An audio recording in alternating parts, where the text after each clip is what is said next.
Once upon a time, in a kingdom of silver rivers and golden meadows, there lived a gentle princess whose heart was as pure as morning dew.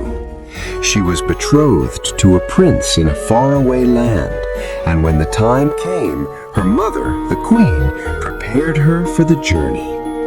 The queen gave her daughter 3 precious gifts: a handkerchief with 3 drops of her blood, a loyal horse named Falada who could speak, and a blessing of protection. The princess set out with her maid, who was meant to serve her faithfully. But as the sun rose high and the road grew long, the maid's heart turned dark with envy. She demanded the princess give up her royal clothes and her place. The timid princess, frightened and alone, obeyed. The maid dressed herself in the princess's gown, mounted Falada, and claimed the title of bride. The true princess was forced to wear rags and ride a lesser horse, her noble identity hidden beneath dust and sorrow. When they arrived at the prince's castle, the false bride was welcomed with celebration.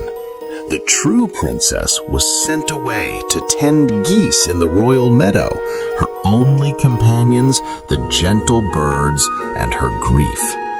Yet even in her sadness, she found solace in the whisper of the wind and the kindness of nature. But Falada, the enchanted horse, knew the truth.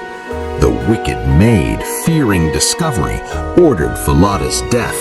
His head was nailed above the city gate, where all who passed could see.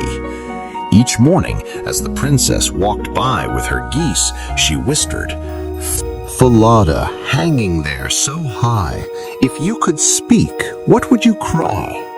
And Falada's spirit answered, "Alas, alas, if you only knew, the false maid rides in your royal shoe." The princess wept, but she kept her secret, for she had sworn not to reveal her plight to anyone. One day, the king himself noticed the goose girl's strange behavior. He saw her speaking to Falada's head and heard her singing to the geese in the meadow. Curious, he invited her to share her story. At first she hesitated, bound by her oath, but the king, wise and kind, led her to a hidden chamber and gently coaxed her to speak. There, in the quiet of stone walls, the princess poured out her sorrow, the betrayal, the stolen identity, and the cruel fate of Falada. The king listened with compassion, and when she finished, he declared that justice must be done. The false bride was summoned to the great hall. Before the court, the king revealed the truth. The maid's treachery was exposed, and the princess was restored to her rightful place. The prince, who had unknowingly welcomed the impostor, was overjoyed to discover the true bride's gentle spirit and radiant beauty.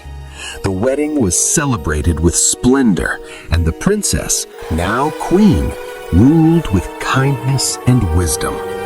Falada's spirit was honored, and the geese who had kept her company were cherished in the royal gardens. And so the Goose Girl's tale became a legend of resilience, truth, and the quiet strength that blooms even in sorrow. For though she was cast down, her purity and patience lifted her higher than any crown.